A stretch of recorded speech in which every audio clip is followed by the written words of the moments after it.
안녕하세요. 썰밤 구독자 여러분 반갑습니다. 오늘도 재미난 사연으로 여러분과 함께 해볼게요. 구독과 좋아요 한 번씩 꼭 눌러주시면 감사하겠습니다. 그럼 시작해볼게요. 저는 30대 중반에 결혼 5년차 며느리였던 사람입니다. 였던이라고 말한 이유는요, 곧 아시게 될 거예요. 제 얘기를 들은 사람들은 다들 똑같은 질문을 하더라고요. 왜 거기까지 해줬어? 대체 왜 그렇게까지 했어? 심지어 제일 친한 친구도 제 얘기를 듣곤 한숨부터 쉬면서 그러더라고요. 야, 너 진짜 바보 아니야? 어떻게 그 정도까지 참아?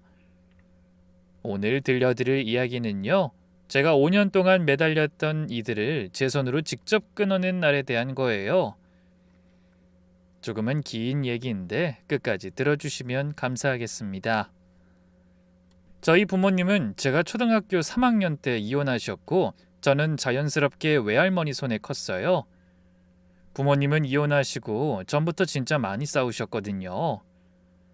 밤마다 소리를 지르고 물건 던지고 가끔은 아빠가 문을 쾅 닫고 나가시면 며칠씩 안 들어오시고 저는 그때 입을 뒤집어 쓰고 귀 막고 있었어요.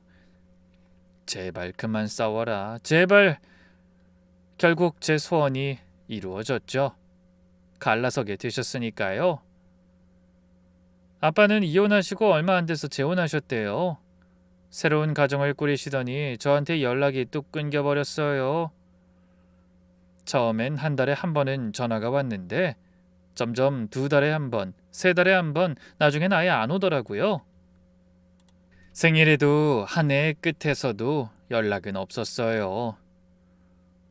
어린 마음에 그게 얼마나 서러웠는지 아빠한테 버림받았다는 느낌이 정말 끔찍했어요.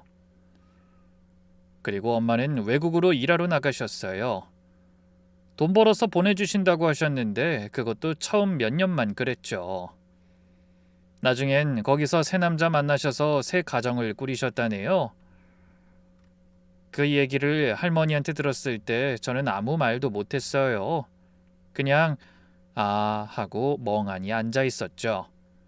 그래서 저는 양쪽 부모님한테 다 버림받은 거나 마찬가지였어요. 다른 때는 어찌저찌 버틸 수 있었는데 그럼에도 명절이 제일 싫었어요. TV만 틀면 온통 가족 특집이잖아요. 추석 특선 영화, 설날 예능, 뭐든요. 온 가족이 둘러앉아서 웃으면서 밥 먹고 아이들이 뛰어다니면서 할머니, 할아버지하고 어른들은 정답 나누면서 요즘 애들 잘 크지? 하고 세뱃돈 주고받으면서 올해도 건강해라 하시고 전 그 장면 보면서 울었어요. 할머니 몰래 방에 들어가 입을 뒤집어 쓰고 울었던 기억이 나요. 우리 집은 왜 저렇지 않을까? 왜 나한테는 저런 가족이 없을까? 다른 애들은 다 있는 건데 왜 나만 없을까? 그 생각에 명절 연휴가 너무 길게 느껴졌어요. 친구들이 계약하고 와서 이야기할 때도 힘들었어요. 나 이번에 이모네 갔다 왔어. 사촌들이랑 진짜 재밌게 놀았어. 우리 할머니 댁에 친척들 엄청 많이 모였어. 세뱃돈 대박이야. 저는 그런 얘기 들을 때마다 웃으면서 좋겠다 했지만요. 속으론 부러워서 미칠 것 같았어요. 저는 할머니랑 둘이서 조용히 떡국 먹는 게 전부였거든요. 친척이라고는 가끔 연락 오는 이모 한 분이 전부였고 그마저도 자주 보는 건 아니었어요. 그때부터 저는 그냥 가족이 갖고 싶었던 것 같아요. 진짜 가족이요. 다 같이 모여서 밥 먹고 서로 안부 묻고 요즘 어떻게 지내? 하면서 걱정해주고 나중에 아이라도 낳으면 할머니 할아버지가 예뻐해 주시고 일상에서 늘 서로를 위하는 그런 가족이요. 드라마에 나오는 것처럼 거창한 게 아니라 그냥 평범한 거 말이에요. 그런 저의 결핍을 조금이나마 채워주는 건 할머니뿐이었죠. 저희 할머니는 시장 골목에서 작은 분식집을 하셨어요. 떡볶이, 순대, 어묵, 김밥 그런 거 파시는 진짜 작은 가게요. 저는 학교 끝나면 바로 거기로 갔어요. 가게 구석에 조그만 책상 놓고 거기서 숙제하고 어묵 국물 마시면서 저녁 때까지 있다가 할머니랑 같이 집에 들어갔죠. 할머니가 떡볶이 떡 불리고 어묵 육수 내리고 김밥 말고 하시는 거 어깨너머로 매일 봤어요. 자연스럽게 음식에 관심이 생겼고 나도 해볼래 하면서 옆에서 도왔죠. 처음에 김밥 말다가 밥을 너무 많이 넣어서 터뜨린 적도 있고 떡볶이 양념을 잘못해서 너무 짜게 만든 적도 있어요. 그럴 때마다 할머니가 혀를 차시면서 웃으셨어요. 괜찮아, 다음엔 잘하면 되지. 요리를 친숙하게 배우던 경험이 있어서 그런지 저는 고등학교 졸업하고 제과제빵 쪽으로 기술을 배우게 됐어요. 빵집에서 일하고 싶었거든요. 분식집도 좋지만 저는 빵이 더 좋았어요. 가꾼 빵 냄새 있잖아요. 그 냄새 맡으면 마음이 따뜻해지는 느낌이 있었어요. 학원 다니면서 자격증 따고 작은 빵집 들어가서 보조로 일하면서 경험 쌓았어요. 새벽에 출근해서 반죽치 대고 빵 굽고 매장 정리하고 밤에 퇴근하면 집에 가서 쓰러지듯 잤죠. 그렇게 몇 년 버티니까 실력이 늘더라고요. 어느 순간 나도 내 가게 해볼까 싶은 마음이 들었어요. 그동안 악착같이 모은 돈이랑 할머니가 조금 보태주신 돈, 대출을 합쳐 작은 빵집을 열었습니다. 동네 골목 귀퉁이에 있는 아주 작은 가게요. 테이블 2개밖에 못 놓는 그런 곳. 물론 처음 1년은 진짜 힘들었어요. 손님이 없어서 빵을 버리는 날이 많았어요. 새벽부터 공들여서 만들었는데 저녁 때 남은 빵 치우며 속상해서 운 적도 있어요. 이걸 계속 해야 하나 접어야 하나 고민도 많이 했고요. 근데 1년, 2년 지나니까 단골이 생기기 시작하더라고요. 아침마다 출근 전에 들르는 회사원분, 아이 손잡고 와서 아이가 여기 빵 좋아해요 하시는 엄마, 일주일에 한 번씩 식빵 사러 오시는 할머니, 사장님 여기 빵 먹으면 이상하게 집이 생각나요 라고 하시는 분도 있어요. 그 말 들을 때마다 울컥했어요. 아, 내가 만든 빵이 누군가한텐 집 같은 느낌을 주는구나. 근데 있잖아요. 그렇게 바쁘게 가게 일하면서도 이 마음 한구석이 항상 허전했어요. 저녁에 문 닫고 집에 가면 할머니가 계시긴 하지만 그래도 뭔가 허전한 거예요. 돌아갈 집이 있긴 한데 북적북적한 가족의 품 같은 건 아니잖아요. 그때도 저는 언젠가 결혼하면 대가족을 만들고 싶다고 늘 생각했어요. 시끌벅적하고 따뜻하고 서로 챙겨주는 가족. 명절에 다 같이 모여서 음식 만들고 아이들이 뛰어다니고 어른들 웃으면서 얘기하고 그런 가정을 꾸리는 게 제 꿈이었어요. 그런 꿈이 점점 짙어질 때쯤 남편을 만나게 된 겁니다. 남편은 제 빵집 단골이었어요. 거의 매일 아침 출근 전에 들렀어요. 문 여는 시간이 7시였는데 7시 10분쯤 되면 어김없이 문이 열리고 그 사람이 들어왔죠. 늘 같은 시간에 와서 빵 이것저것을 사가고는 했죠. 처음엔 그냥 손님 중 하나였어요.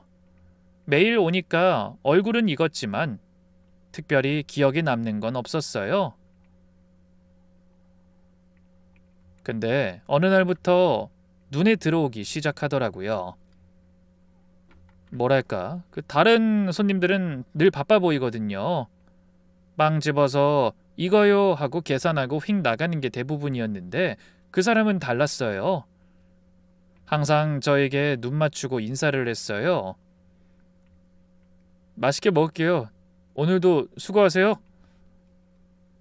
조용한 목소리로 그렇게 말하고 나가는 거예요.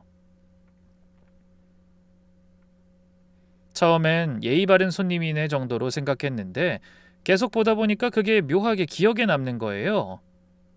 게다가 젊은 손님이 혼자 오는 경우는 생각보다 많지 않았거든요. 하루는 비가 와서 손님이 거의 없었는데 그 사람은 그래도 똑같은 시간에 왔어요. 우산 접으면서 들어오더니 사장님, 비 오는 날은 손님 없어서 힘드시죠? 하는 거예요. 그냥 한마디였는데 그게 왜 그렇게 따뜻하게 느껴지던지. 몇 달쯤 지나니까 저도 모르게 그 사람 오는 시간을 기다리게 됐어요. 시간이 되면 괜히 문 쪽을 쳐다보고 들어오면 속으로 왔네 하고 오늘은 뭐 살까? 오늘은 무슨 표정일까? 오늘은 무슨 말할까? 그런 거 생각하게 되더라고요. 저 스스로도 내가 왜 이러지 싶었어요. 그러던 어느 날이었어요. 평소처럼 그 사람이 들어왔는데 그날은 뭔가 달랐어요. 빵을 고르지 않고 계산대로 바로 오더니 주머니에서 뭔가를 꺼내는 거예요. 작은 메모지였어요. 사장님, 이거... 손이 떨리는 게 보였어요. 얼굴도 빨개져 있었고요. 메모지를 저한테 내밀면서도 눈을 제대로 못 마주치더라고요. 메모지엔 이렇게 적혀 있었죠. 사장님, 실례가 안 된다면 저랑 밥 한번 먹어주실 수 있을까요? 연락처 남깁니다. 손글씨로 적은 쪽지였어요.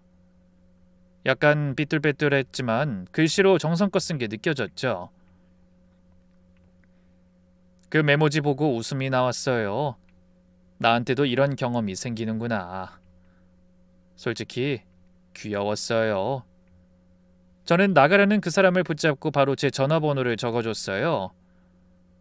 연락 주세요. 그 사람 표정이 밝아지면서 감사합니다 하고 인사하고 나가더라고요. 문 나서면 뒤돌아서서 한 번 더 인사하고 그 모습 보면서 저도 모르게 웃었어요. 첫 만남은 며칠 후에 가졌어요. 가게 문 닫고 저녁에 근처 식당에서 만났는데 그 사람이 말을 잘 못하더라고요. 뭔가 준비해온 게 있는 것 같은데 긴장해서 말이 안 나오는 느낌이었어요. 밥 먹으면서 제가 먼저 말 걸었어요. 뭐 하시는 분이에요? 남편은 근처 인테리어 업체에서 현장 관리 일을 한다고 했어요. 손이 크고 투박하게 생겼는데 말은 조곤조곤하고 다정했어요. 대화하다 보니 저한테 항상 괜찮아요? 힘들지 않아요?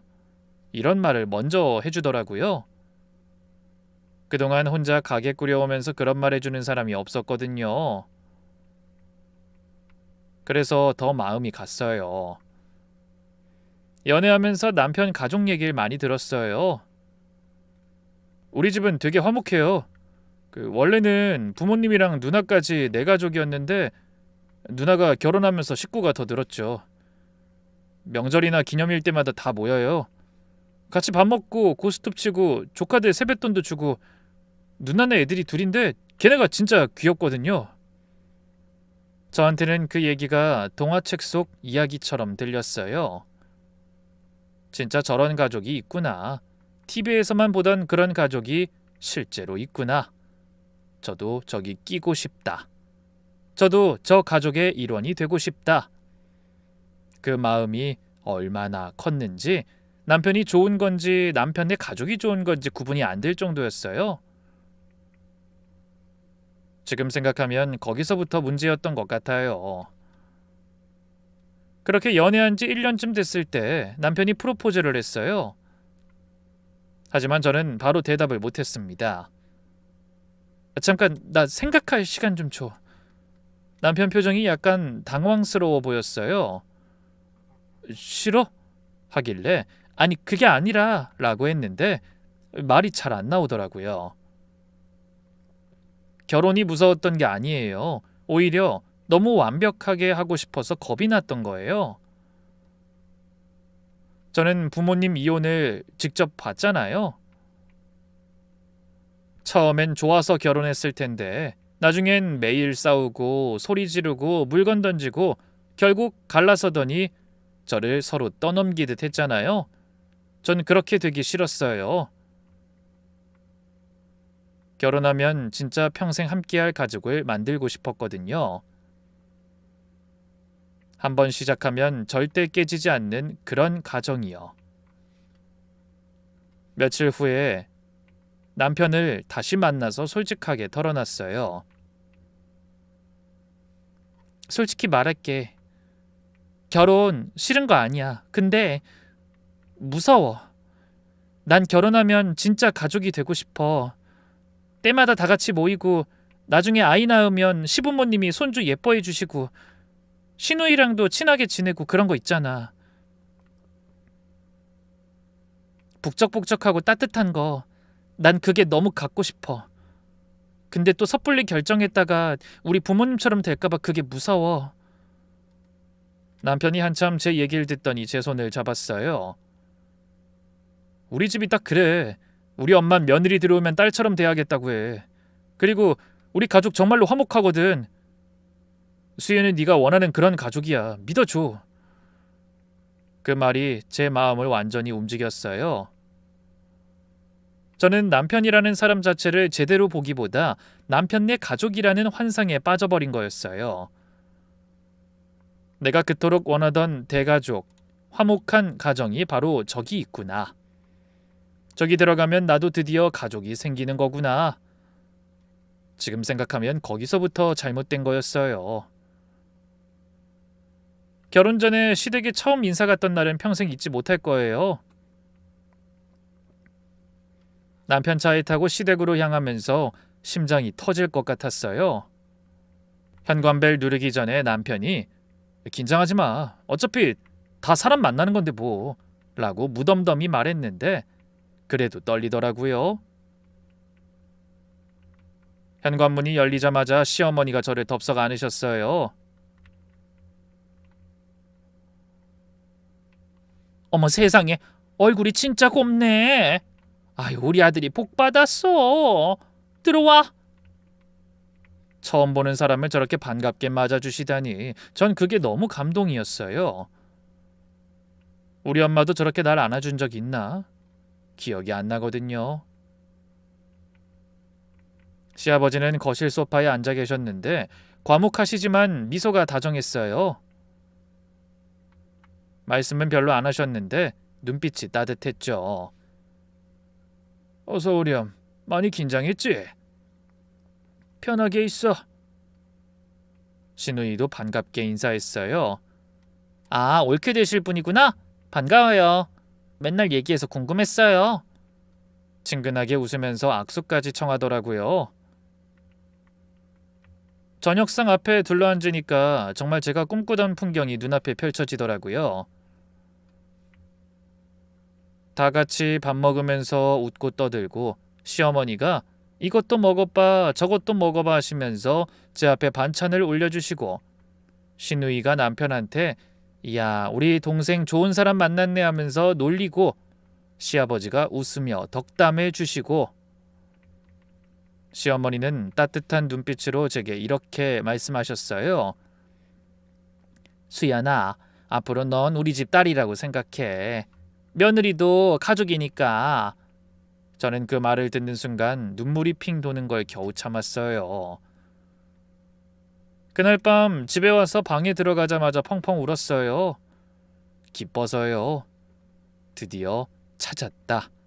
내가 그토록 원하던 가족을. 이 사람들이랑 가족이 되면 나도 드디어 북적북적한 집에서 행복하게 정을 나누며 살 수 있겠구나. 그때 순진했던 절 생각하면 불쌍해요. 저는 그 달콤한 말들이 전부 진심인 줄 알았거든요. 딸처럼 생각하겠다, 가족이다, 그 말들이 그냥 처음 보는 사람한테 하는 사교적인 인사였을 수도 있다는 걸, 아니면 며느리를 꼬시려고 던지는 미끼였을 수도 있다는 걸 그땐 전혀 몰랐어요. 결혼하고 처음 몇 달은 정말 행복했어요. 신혼집은 시댁에서 차로 30분 거리의 작은 아파트를 얻었는데 주말마다 시댁에 갔어요. 시어머니가 자주 와라, 밥 먹으러 와라 하셔서요. 저는 기꺼이 갔죠. 가족들 보는 게 좋았으니까요. 시어머니는 저한테 늘 우리 수연이라고 불러주셨어요. 우리 수연이 왔어? 우리 수연이 밥 먹었어? 우리 수연이는 뭐가 맛있어? 그 호칭이 얼마나 좋았는지 몰라요. 우리라는 말이요. 저도 이제 이 가족의 우리 중 한 명이구나. 그 소속감이 저한텐 정말 소중했어요. 음식 준비라도 도우면 시어머니는 꼭 챙겨주셨어요. 고생했어. 이것도 먹어. 며느리가 고생하면 내가 마음이 아파. 제 앞에 맛있는 것만 갖다 놓으시고 과일도 깎으시고 전 이게 바로 가족이구나. 마음을 써준다는 게 이런 거구나 했어요. 그래서 더 며느리 역할을 열심히 하려고 했죠. 주말마다 시댁에 가서 일주일치 반찬을 해드렸어요.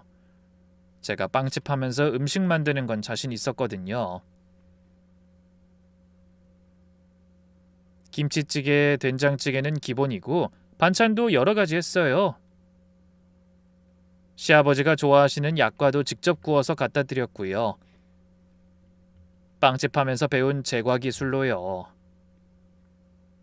시어머니가 친척들 앞에서 자랑하실 때마다 어찌나 뿌듯했는지 몰라요. 우리 며느리가 빵집 하는데 솜씨가 장난이 아니야. 이것 봐, 약과도 직접 만들었어. 진짜 금손이라니까?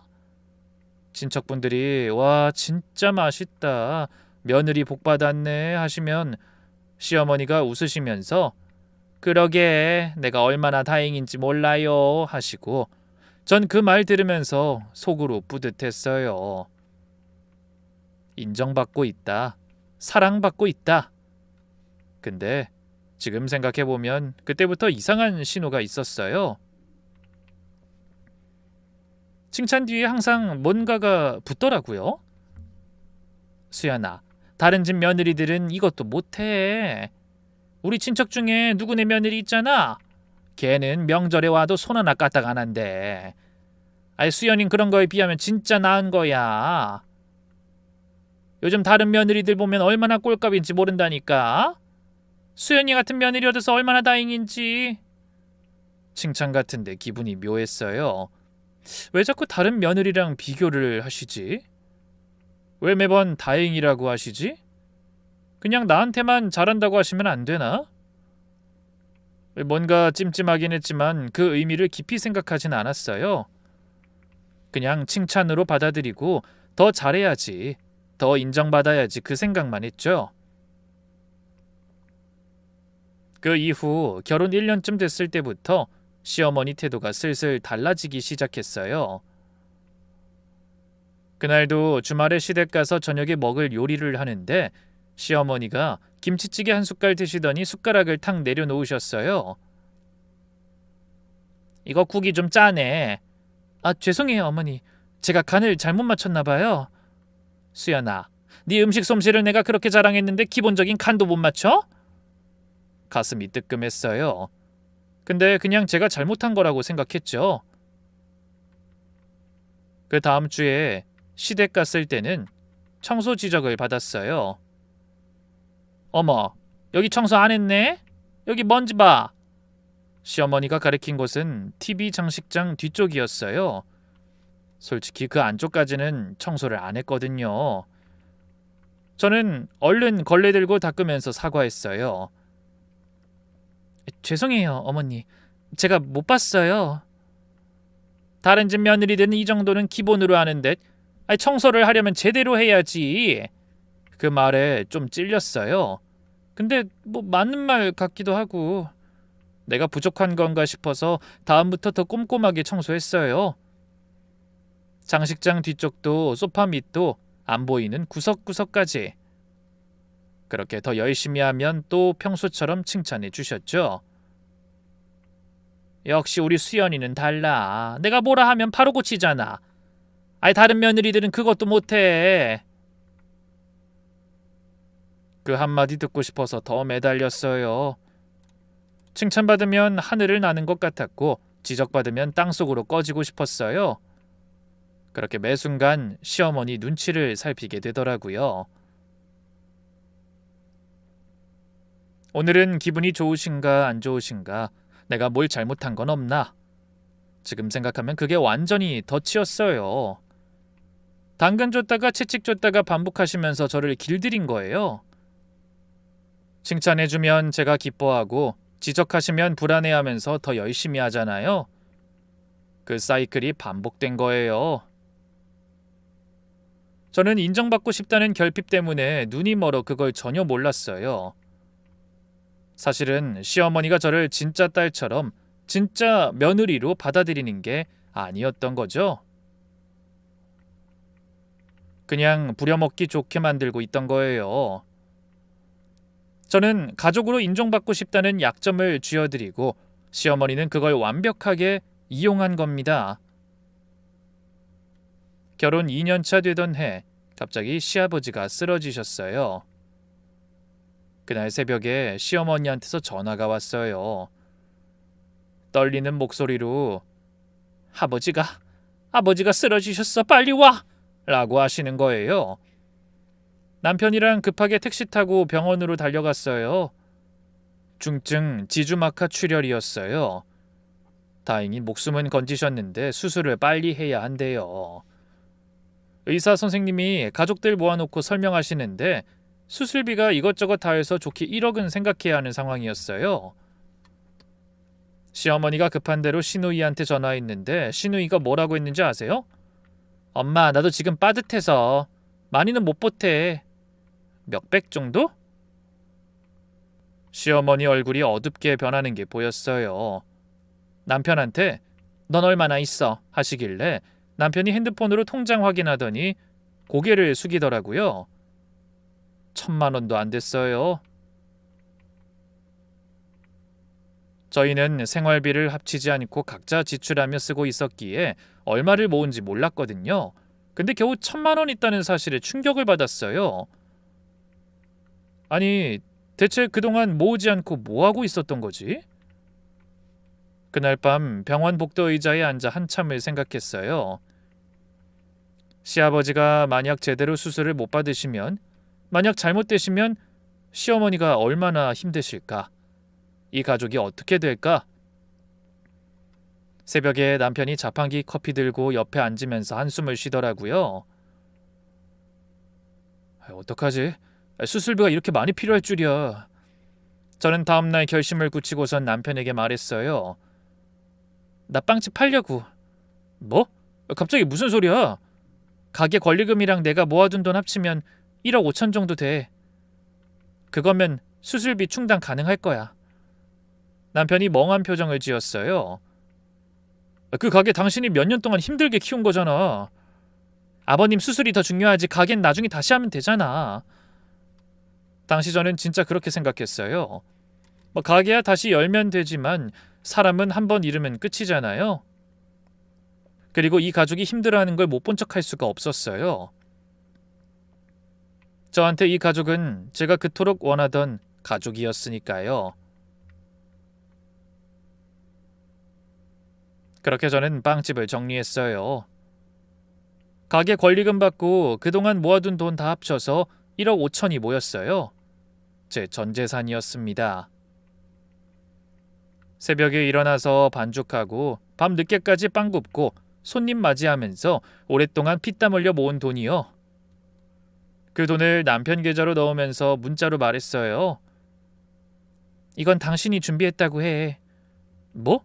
아니, 왜? 이건 네 돈인데. 그냥 생색내기 싫어서. 진짜 가족은 그런 거 안 따지잖아. 난 그냥 가족을 위해서 한 거야. 누가 냈는진 중요한 게 아니지. 그냥 주는 거 아니야. 나중에 여유 생기면 꼭 갚아. 알겠지? 수연아, 고마워. 진짜 고마워. 그 말로 충분하다고 생각했어요. 그러다 보니 시어머니는 당연히 몰랐어요. 아들이 어디서 마련한 돈인 줄로만 아셨죠. 아이고, 우리 아들 돈을 이렇게 마련했네. 기특하다 내 아들 하시더라고요. 조금 웃긴 건 시어머니도 시누이도 그 거액이 갑자기 어디서 났는지 아무도 궁금해하지 않았어요. 1,000만 원만 있다고 한 사람이 1억 5천을 가져갔는데 그걸 당연하다는 듯이 받아들이더라고요. 저는 옆에서 웃기만 했죠. 뭐 가족이니까. 가족을 위해서 희생하는 건 당연한 거잖아요. 생색낼 일이 아니라고 생각했어요. 시아버지 수술은 성공적이었어요. 정말 다행이었죠. 하지만 후유증이 크게 있었어요. 왼쪽 다리랑 상반신이 불편해서 거동이나 일상생활이 어려워지셨죠. 장기 재활 치료가 필요했고 누군가 옆에서 계속 돌봐야 했어요. 퇴원하고 며칠 후에 시어머니가 저한테 전화하셨어요. 수연아, 의논하고 싶은 게 있어. 그 아버지가 이제 혼자 못 다니셔. 내가 옆에서 돌봐야 하는데 나 혼자는 힘들거든. 너희가 우리 집으로 들어오면 안 되겠니? 합가를 제안한 것이었어요. 솔직히 고민이 많이 됐어요.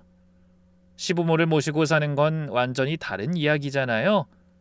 근데 시어머니 목소리가 진짜 힘들어 보여서 고민이 되더라고요. 남편한테 물어봤어요. 어떻게 생각해? 남편이 한숨을 쉬더니 엄마가 힘들어하시는 건 맞는데 수연이 네가 힘들 것 같아서. 빵집도 없어졌고. 빵집 없어졌으니까 오히려 시간은 있어. 그건 괜찮아. 그럼 내 입장에선 합치는 게 좋지. 딱 1년이야. 1년만 돌봐드리고 다음부턴 알아서 해달라고 하자. 내가 정말 잘할게 수연아. 전 그렇게 합가를 결정했어요. 시댁으로 들어간 후로는 제 일과가 완전히 바뀌었습니다. 매일 새벽에 일어나서 아침 준비, 시부모님 드실 죽이랑 반찬 차려드리고 시아버지 약 챙겨드리고 오전엔 시아버지 모시고 재활병원 가서 치료받으시는 거 기다렸다가 다시 모시고 오고 오후에는 집안 청소하고 저녁 준비하고 밤에는 시아버지 다리 마사지 준비하고 하루가 어떻게 가는지도 모르게 바빴어요. 저녁 먹고 나면 진짜 녹초가 됐죠. 이 정도로 힘들 줄 알았으면 절대 합가하지 않았을 텐데. 그렇게 자주 오던 시누이는 한 달에 한 번 정도만 얼굴을 비추게 됐어요. 그마저도 주말에 아이들 데리고 와서 몇 시간 있다가 가는 거예요. 올 때마다 시어머니한테 용돈 받아가면서 이런 말 하더라고요. 엄마, 올케 덕분에 편하시겠다. 진짜 복 받으셨네. 근데 그 말을 저한테 직접 하진 않았어요. 시어머니한테만 하고 저한테는 올케 수고해요 정도? 고맙다는 말은 한 번도 안 했어요. 당연하다는 듯이 가더라고요. 시어머니도 처음엔 수연아 고생 많아. 내가 미안하다 라고 하셨죠. 근데 한 달, 2달 지나니까 그 말이 점점 사라지더라고요. 대신 이런 말이 늘었어요. 수연아 이것도 해. 수연아 저것도 해놔. 수연아 아버지 약 왜 아직 안 챙겼어? 수연아 청소 여기 안 했네. 제가 하는 모든 게 당연한 게 되어버렸어요. 감사하긴커녕 조금만 늦거나 빠뜨리면 지적이 돌아왔죠. 남편은요? 일 다녀오면 피곤하다고 방에 들어가 버렸어요. 저녁 먹고 나면 소파에 누워서 핸드폰 보다가 잠들고 저 혼자 설거지하고 부모님 모시고 일과가 다 끝나면 거의 새벽이 다 된 시간이었죠. 남편은 이미 코 골고 자고 있고요. 원래 그 정도의 사람은 아니었는데 시댁에 들어가고 나서 완전히 게으른 소가 되어버린 것 같았어요. 잘한다는 말은 순전히 저를 설득시키려는 거짓말이었던 거죠. 저는 그 집에서 며느리가 아니라 가정부였어요. 무급 간병인. 시누이가 저를 본격적으로 싫어하기 시작한 건 어느 명절 때부터였어요. 친척들이 시댁에 다 모였는데 제가 며칠 전부터 준비한 음식을 차려냈어요. 전, 잡채, 갈비찜, 나물 몇 가지 최대한 정성껏 만들었죠. 시어머니가 친척들한테 음식 내놓으시면서 이렇게 말씀하셨어요. 이거 다 우리 수연이가 한 거야. 난 손 하나 안 댔어. 진짜 효녀야 우리 수연이. 딸보다 낫지. 딸보다 낫다. 그 순간 시누이 표정이 확 굳는 게 보였어요. 웃고 있던 얼굴이 순간 싸늘해지더라고요. 전 그때 그게 무슨 의미인지 몰랐어요. 그냥 시어머니가 칭찬해 주셨구나. 기분 좋다. 그 생각만 했어요. 근데 그날 이후로 뭔가 달라졌어요. 시누이가 시어머니한테 전화를 엄청 자주 하기 시작했어요. 예전에는 일주일에 한 번 할까 말까였는데 갑자기 거의 매일 전화하더라고요. 저녁 때쯤 되면 시어머니 핸드폰이 울리고 시어머니가 방에 들어가서 한참 통화하시다가 나오셨어요. 이상한 건 전화 끊고 나면 시어머니가 저를 볼 때 눈빛이 달라져 있었어요. 예전엔 우리 수연이 하면서 웃으셨는데 점점 그 웃음이 사라지고 뭔가 평가하는 듯한 눈빛으로 바뀌더라고요. 뭐라고 했는지 나중에야 알 수 있었죠. 글쎄 시누이 남편에게까지 이렇게 이야기했답니다. 민서가 나 엄마한테 얘기했어. 뭘? 올케 얘기. 솔직히 이상하지 않아? 올케가 왜 저렇게까지 해? 매일 아침부터 저녁까지 집안일에 아버지 간병까지. 보통 며느리가 저러겠어? 뭔가 노리는 거 아니야? 무슨 소리야. 수연이가 뭘 노려. 넌 몰라서 그래. 걔 원래 집안도 없었잖아. 부모도 없고 다른 가족도 없고. 우리 재산 보고 시집 온 거 아니야? 지금 잘 보이려고 저러는 거지. 나중에 재산 달라고 할걸? 올케가 친한 척하면서 엄마 빼앗으려는 거야. 조심해. 우리한테 무슨 재산이 있어. 눈 하나 말 조심해. 남편이 저한테 그 대화 얘기를 전해줬을 때 정말로 충격받았어요. 제가 뭘 노려요? 전 진심으로 이 가족 좋아서 가족이 되고 싶어서 열심히 한 건데. 재산? 1억 5천을 갖다 바친 사람이 무슨 재산을 노려요? 근데 시어머니는 그 돈이 제 돈인 줄 모르시잖아요. 그저 아들이 준 돈인 줄 아시니까 시누이 말만 듣고 저를 의심하기 시작하신 거예요. 그때부터 시어머니 태도가 완전히 달라졌어요. 예전엔 우리 수연이라고 부르셨는데 이제는 그냥 수연아였어요. 예전엔 제가 밥 차려드리면 고마워라고 하셨는데 이젠 그냥 아무 말 없이 드셨어요. 예전엔 가끔 힘들지 쉬어 하셨는데 이제는 이것도 해 저것도 해 뿐이었죠. 점점 더 혼란스러웠어요. 내가 뭘 잘못했지? 정말 그 말을 믿으시나? 왜 갑자기 이러시지? 더 열심히 하면 되나? 그래서 아침을 더 정성껏 차리고 청소를 더 꼼꼼하게 하고 시아버지 재활을 더 열심히 도왔어요. 근데 아무리 해도 예전 같은 대우는 돌아오지 않았어요. 저는 이미 시댁에서 찍힌 거였어요. 시누이의 말 한마디예요. 걔는 뭔가 노리는 거야. 그 한마디가 시어머니 마음에 박힌 거예요. 저는 아무리 잘해도 이제 의심의 대상이었어요. 그게 얼마나 억울한지 몰라요. 전 정말로 진심이었거든요. 진심으로 이 가족을 좋아했고 진심으로 가족이 되고 싶었어요. 근데 그 진심이 통하지 않는 거예요. 아니, 통하기는커녕 오히려 뭔가 숨은 의도가 있다고 의심받는 거예요. 그때부터 저는 뭘 해도 인정받지 못하는 사람이 됐어요. 시어머니 태도가 달라진 걸 느끼면서 저는 점점 지쳐갔습니다. 여전히 매일 아침부터 저녁까지 집안일에 간병까지 하는데 고맙다는 말 한마디 없이 오히려 점점 더 지적만 돌아오니까요. 예전엔 그래도 우리 수연이 소리 들으면서 버텼는데 이제는 그것도 없잖아요. 그냥 수연아 이것 해, 수연아 저것 해 하는 명령뿐이었어요. 더는 참지 못할 것 같아 어느 날 저녁에 남편한테 털어놨어요. 나 요즘 너무 힘들어. 남편이 TV 보다가 고개만 살짝 돌리더라고요. 왜? 무슨 일 있어? 어머니가 나한테 왜 저러시는지 모르겠어. 예전에는 안 그러셨는데 요즘은 뭘 해도 지적만 하시고 나 뭘 잘못한 거야? 신우 말 때문에 저러시는 것 같은데 내가 뭘 어떻게 해야 하는 거야?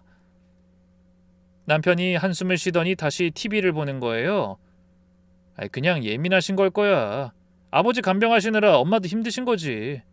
신경 쓰지 마. 신경 쓰지 말라고? 나 매일 여기서 아침부터 밤까지 일하잖아. 밥 차리고 청소하고 아버지 병원 모시고 재활 도와드리고 나도 힘들어. 근데 왜 나만 참아야 해? 다들 나한테 화풀이하면 난 어떻게 해야 하냐고. 남편이 짜증 섞인 목소리로 그러더라고요. 수연아 힘든 거 알겠는데 나도 하루 종일 일하고 왔어. 나도 피곤하다고. 제발 좀 그만하자. 나중에 이야기해. 그러고는 소파에서 일어나 방으로 들어가 버렸어요. 문 닫히는 소리가 유독 크게 들렸죠. 저는 거실에 혼자 앉아 한참을 멍하니 있었어요. 남편이 변했다고 생각했는데 다시 되돌아보니 남편은 원래 그런 사람이었어요. 갈등이 생기면 피하는 사람, 문제가 터지면 눈 감고 없는 척하는 사람. 전 연애할 때 그게 편한 성격인 줄 알았거든요. 싸우지 않으니까 좋은 거라고 생각했어요. 근데 아니었어요. 그건 편한 게 아니라 그냥 비겁한 거였어요. 자기가 불편한 거 안 보려고 하는 거예요. 그날 밤 혼자 설거지하면서 펑펑 울었어요. 내가 왜 이러고 있지? 빵집 팔아서 1억 5천 갖다 바치고 몇 년 동안 간병하고 매일 밥 차리고 청소하고 근데 남편은 피곤해 한마디로 끝이라니. 시어머니는 날 의심하고 시누이는 뒤에서 험담하고 남편은 외면하고 난 대체 뭐야? 이 집에서의 나는 뭔 존재야?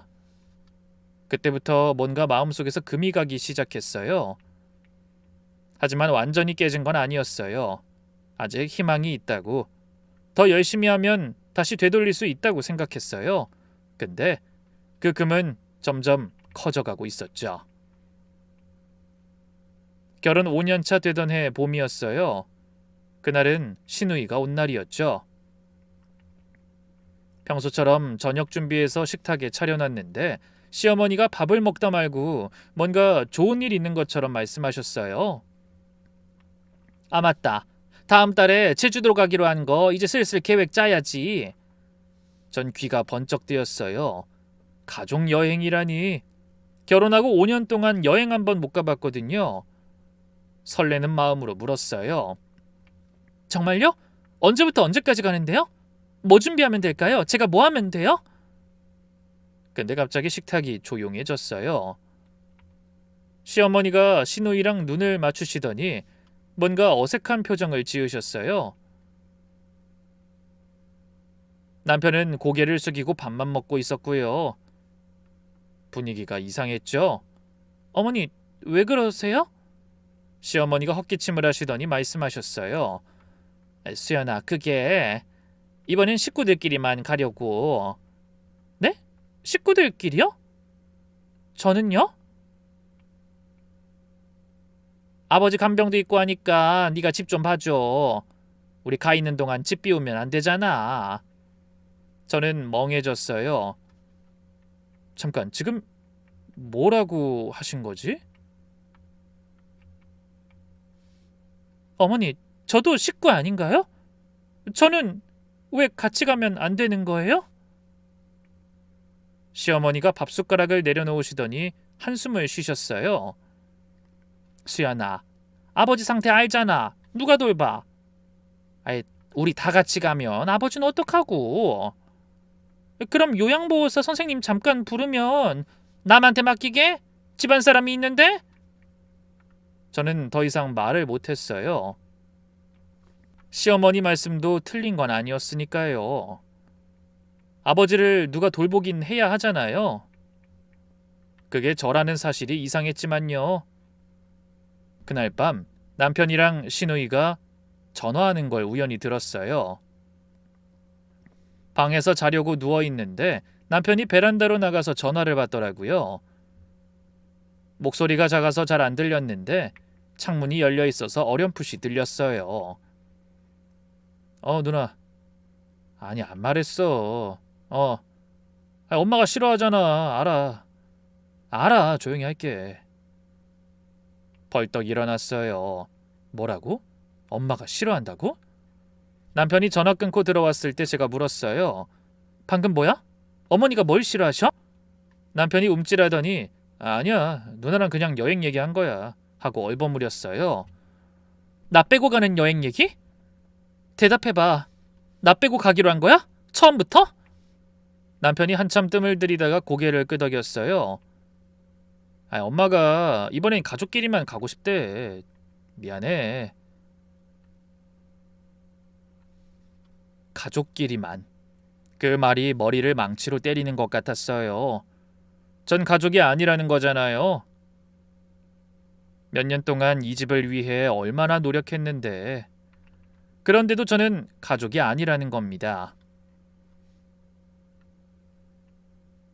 가족이니까 병간호는 맡기면서 가족이 아니라 여행은 못 간다는 거야? 이게 무슨 말도 안 되는 이야기야. 저는 그날 밤 가슴이 답답해서 한숨도 못 잤습니다. 그 뒤로 며칠 동안 생각했어요. 그냥 넘어갈까? 아버님 간병 핑계 대면서 응 알았어 하고 넘어갈까? 예전에 저라면 그랬을 거예요. 가족한테 인정받고 싶으니까 참고 넘어갔겠죠. 근데 이번엔 달랐어요. 뭔가 마음속에서 끓어오르는 게 있었어요. 5년 동안 참았던 것들이 하나씩 떠오르더라고요. 빵집 팔았던 거, 매일 새벽부터 밤까지 일했던 거, 고맙다는 말 한마디 못 들었던 거, 시누이한테 뒤에서 욕먹었던 거, 남편한테 외면당했던 거. 저는 결심했어요. 이번엔 제대로 짚고 넘어가자. 확실하게. 출발하기로 한 당일이었어요. 아침 일찍 제 캐리어를 꺼냈어요. 거실 한가운데 탁 놔두고 짐을 싸기 시작했죠. 시어머니가 부엌에서 나오시더니 눈이 휘둥그레지셨어요. 너 그거 뭐야? 저도 짐 싸려고요. 여행 가야죠. 시어머니 표정이 굳어지는 게 보였어요. 당황하신 거죠? 제가 이렇게 나올 줄은 생각 못 하신 거겠죠. 수연아, 내가 분명히 말했잖아. 이번엔 어머니, 저한테 직접 말씀해 주세요. 저는 캐리어에서 손을 떼고 시어머니를 똑바로 쳐다봤어요. 왜 저는 못 가요? 아버지 간병 때문이라고 하셨는데 진짜 그것 때문이에요? 아니면 다른 이유가 있어요? 뭐가 그렇게 싫으신데요? 시어머니가 말을 못 하시더라고요. 옆에 있던 시누이가 끼어들었어요. 오이케, 왜 이렇게 눈치가 없어? 엄마가 불편하다잖아. 형님, 저한테 왜 그래요? 제 뒤에서 이상한 소리 하고 다니는 거 다 알아요. 제가 뭘 잘못했는데요? 시누이가 피식 웃더니 아, 진짜 모르겠어? 하는 거예요. 그 비웃는 표정이 너무 얄밉더라고요. 저는 다시 시어머니를 봤어요. 어머니, 직접 말씀해 주세요. 왜 저는 안 되는지. 시어머니가 한참 뜸을 들이시다가 결국 입을 여셨어요. 너랑 있으면 불편해. 마음이 너무 불편해졌어. 긴 말하고 싶지 않다. 안 된다면 안 되는 줄 알아. 아니 가족 여행인데 왜 따라와? 넌 가족이 아니잖아. 가족이 아니라고요? 저는 그 말을 듣는 순간 머릿속이 하얘졌어요. 지난 시간 동안 쌓아왔던 게 한꺼번에 무너지는 느낌이었어요. 제가 이 집과 식구들을 위해 바쳤던 그 모든 게 한순간에 휙 지나가더라고요. 하지만 신기하게 눈물이 안 나왔어요. 예전 같았으면 펑펑 울었을 거예요. 그런데 그날은 달랐어요. 뭐랄까, 오히려 머리가 맑아지는 느낌이었어요. 아, 그래. 이 사람들한테는 나는 처음부터 가족이 아니었구나. 내가 혼자 착각하고 있었구나. 내가 이상한 기대에 발목 잡혀 현실을 보고 있지 못했구나. 그래서 저는 아주 차분하게 말했어요. 네, 알겠습니다, 어머니. 시어머니가 약간 당황한 표정을 지으셨어요. 제 대답이 생각보다 너무 차분해서 놀란 것 같았어요. 그럼 저도 오늘부터 가족 안 할게요. 뭐? 어머니가 그러셨잖아요. 전 가족 아니라고. 그럼 저도 더 이상 가족인 척 안 해도 되겠네요. 저는 휴대폰을 꺼냈어요. 그리고 가족 단톡방에서 나갔어요. 그리고 전화번호부에서 가족들의 번호를 모두 지웠어요. 시어머니가 뭐 하는 거야? 라고 하셨는데 저는 대답 안 하고 부엌으로 갔어요. 냉장고를 열었죠. 제가 그동안 해둔 반찬통들이 가득 있었어요. 전 그걸 하나씩 꺼내서 비닐봉지에 버리기 시작했어요. 야, 지금 뭐 하는 거야? 시어머니가 소리 지르셨는데 전 계속했어요. 이거 다 제가 만든 거잖아요. 제가 처리할게요. 뭐? 아니, 반찬을 처리해? 네, 저 가족 아니잖아요. 그럼 이것도 여기 둘 이유 없죠. 시어머니가 얼굴이 새하얘지셨어요. 그제야 상황 파악이 되신 거죠. 저 없으면 이 집이 어떻게 되는지 예감하기 시작한 것 같았어요. 제 행동을 본 남편이 허둥지둥 달려왔어요. 수연아, 잠깐 진정해. 엄마가 말실수하신 거야. 저는 무표정한 얼굴로 남편을 쳐다봤어요. 당신은 여행 갈 거야? 뭐? 대답해. 나 빼고 여행 갈 거야, 안 갈 거야? 남편이 우물쭈물했어요. 수연아, 이번만 엄마가 힘들어 하셔서 내가 대부분 준비한 거라 빠지면 안 돼. 미안해. 한 번만 이해해줘. 더 이상 물어볼 것도 없었어요. 답은 나온 거잖아요. 그래, 잘 다녀와. 그렇게 한바탕 소란 후 시댁 식구들은 정말로 제주도로 떠났어요. 저를 보며 혀를 끌끌 차면서 아무 일도 없다는 듯 평소처럼 나갔죠. 시어머니, 시누이네 가족, 그리고 남편까지 다들 들뜬 표정으로 캐리어 끌고 나가더라고요. 저는 현관에 서서 그 모습을 지켜봤어요. 남편이 나가면서 절 쳐다봤어요. 뭔가 미안한 표정이었는데 말은 안 하더라고요. 그냥 다녀올게, 미안해, 가서 연락할게 이렇게만 말하고 나갔어요. 현관문이 닫히고 집이 조용해졌을 때 한참을 거기 서 있었어요. 이 집에서 뼈 빠지게 일했는데 결국 이렇게 됐구나. 나 혼자 집에 남겨두고 병간호만 맡겨두고 일주일 동안의 가족 여행이라니. 어이가 없어서 웃음이 나올 정도였죠. 저는 그날 밤 결심했어요. 더 이상 이렇게는 안 살겠다고. 다음 날부터 움직이기 시작했어요. 우선 요양보호사에게 연락해서 집으로 오라고 했어요. 결제는 집에 있던 시어머니 카드로 했죠. 일주일 동안 맡아달라고 하고 최소한의 것들만 전달드렸어요. 그리고 다음 주에 잡혀있던 재활병원 예약도 전화해서 취소했죠. 네, 보호자 사정으로 취소합니다. 그 다음 남편 번호로 병원 예약건에 대해서만 문자를 남겼어요. 아버님 재활병원 다음 주에 내가 예약 잡아둔 거 취소할게. 다시 예약하시려면 당신이 직접 전화해야 해. 그 밖에 내가 아버님을 위해 준비한 거 다 취소할 거니까 알아서 챙기고. 그리고 먼저 짐을 쌌어요. 제 옷, 제 물건만요.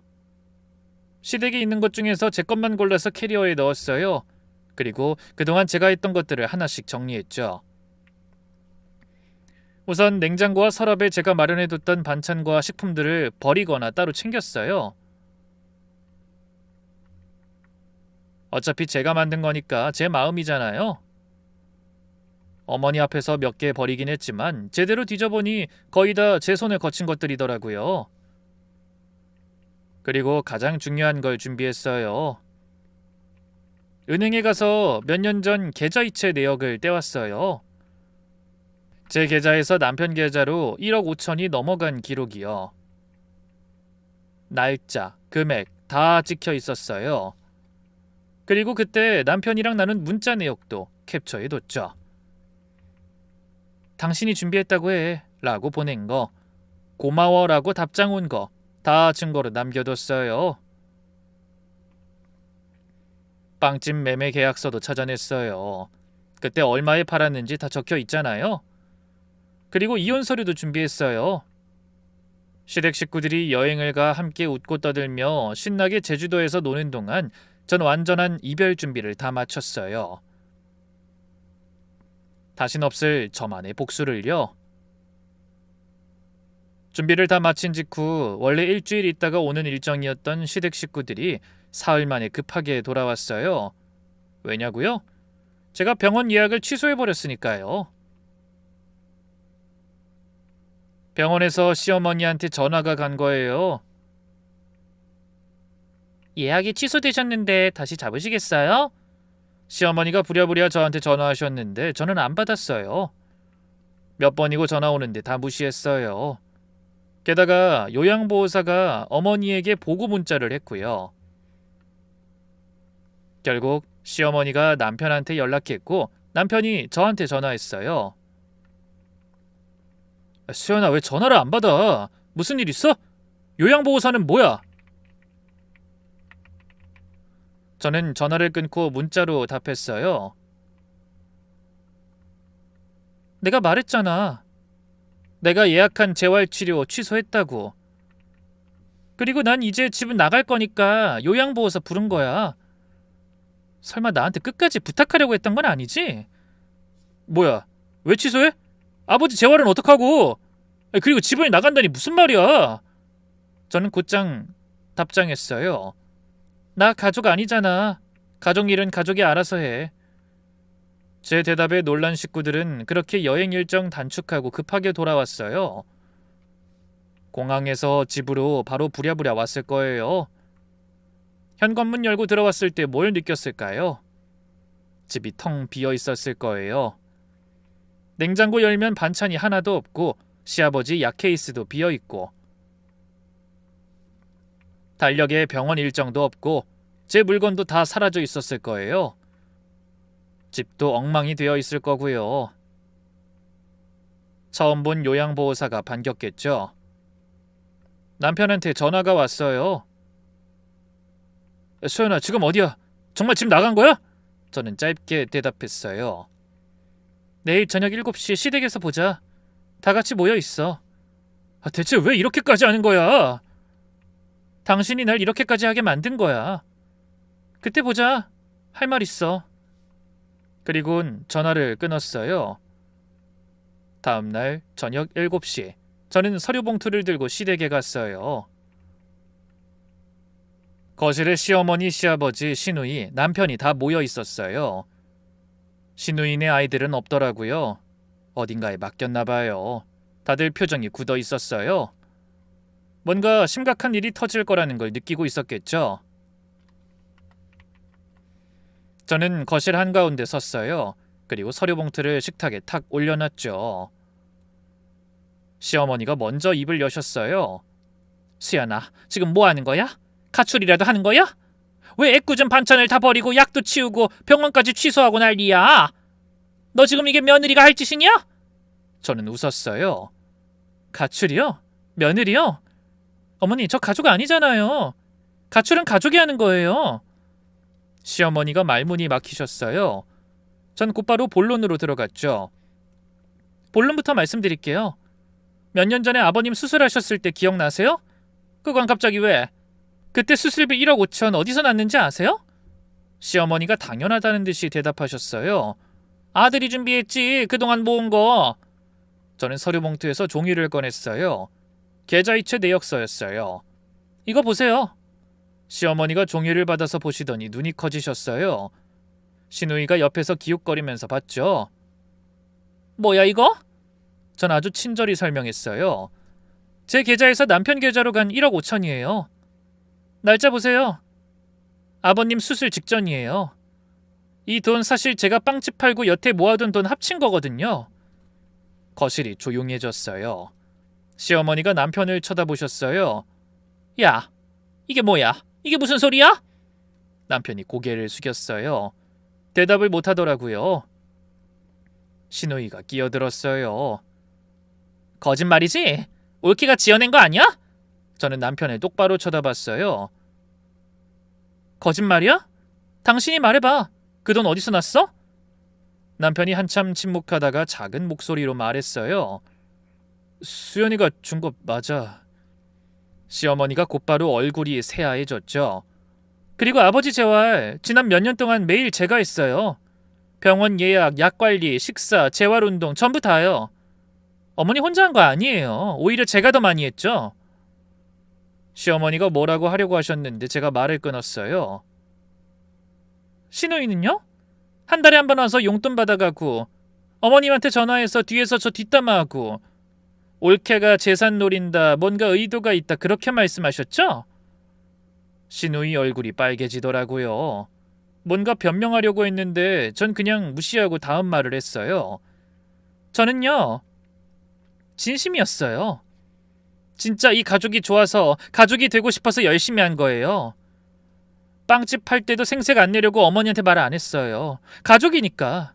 가족은 그런 거 안 따진다고 생각했거든요.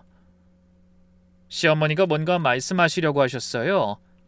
수연아, 내가 그때는... 근데 어머니가 그러셨잖아요. 전 가족 아니라고. 피가 안 섞였다고. 그럼 저도 이제 가족인 척 안 해도 되겠네요. 저는 서류 봉투에서 또 다른 종이를 꺼냈어요. 이혼 서류였어요. 그걸 남편 앞에 밀어놨죠. 이거 이혼 서류야. 사인해줘. 남편이 벌떡 일어났어요. 수연아, 잠깐. 진짜 이럴 거야? 내가 잘못했어. 엄마도 말실수한 거야. 다시 생각해봐. 전 차갑게 대답했어요. 말실수? 그럼 그동안 말실수만 하신 거야? 그리고 당신은 그 말실수 한 번도 못 막은 거네. 저의 강경한 태도에 시어머니도 갑자기 태도를 바꾸셨어요. 수연아, 내가 잘못했어. 내가 너무했다. 여행 같이 가자. 다시 시작하자. 어? 저는 고개를 저었어요. 늦었어요, 어머님. 저 이제 안 가요. 여행도, 이 집도, 이 가족한테도. 그리고 마지막으로 말했어요. 1억 5천 돌려주세요. 위자료도 따로 청구할 거고요. 우리 이제 남남이니까 빌려간 돈은 돌려줘야죠. 시어머니가 소리를 지르셨어요. 뭐? 돈을 돌려달라고? 지금 협박하는 거야? 협박 아니에요, 어머니. 이혼할 때 됐으니 빌려준 걸 정당하게 받는 거예요. 그냥 주는 거 아니고 빌려주는 거라고 말한 흔적도 있어요. 그리고 이게 제 증거예요. 저는 계좌이체 내역서, 빵집 매매 계약서, 문자 캡처 전부 다 보여줬어요. 필요하면 곧장 법적으로 가도 돼요. 전 준비됐어요. 시댁 거실이 완전히 조용해졌어요. 시어머니는 멍하게 앉아 계셨고 시누이는 얼굴이 빨개져서 뭐라 말도 못하고 남편은 고개를 숙이고 있었어요. 이혼 서류는 거기 놔둘게요. 결정되면 연락 주세요. 그리고 시댁을 나왔어요.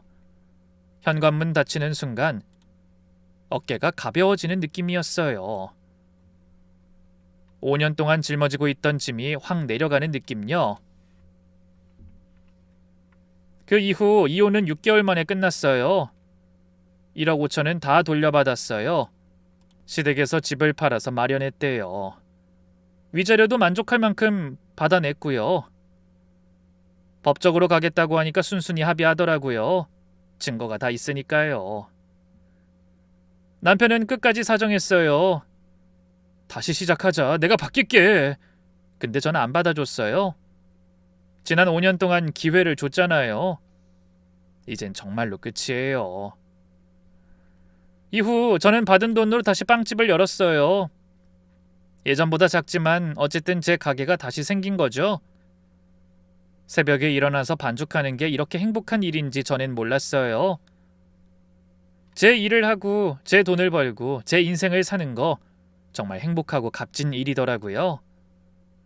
시댁은요, 제가 빠지니까 완전히 무너진 것 같더라고요. 시누이한테 아버님 간병을 부탁했는데 나 바빠라며 모른 척했다네요. 결국 요양보호사 쓰게 됐고 시어머니가 직접 살림하시게 됐다더라고요. 시어머니가 가게로 한번 찾아오셨어요. 수연아, 내가 잘못했어. 다시 돌아와주면 안 될까? 아주머니, 손님으로 오시면 빵은 팔아드릴게요. 그게 아니면 돌아가세요. 그 말을 하는데 어찌나 통쾌하던지요. 할머니가 예전에 그러셨어요. 가족은 피가 아니라 마음으로 만드는 거다라고. 전 이제야 그 말을 알겠어요. 억지로 매달린다고 가족이 되는 게 아니에요. 서로 원해야 가족인 거죠. 지금 저는 다시 빵을 굽고 있어요. 오늘도 새벽에 일어났고 단골 손님들이 하나둘 들어오고 있어요. 가족의 행복은 알지 못하지만 그래도 인생의 행복은 알아가고 있는 것 같아요. 지금까지 저희 글 읽어주셔서 감사해요.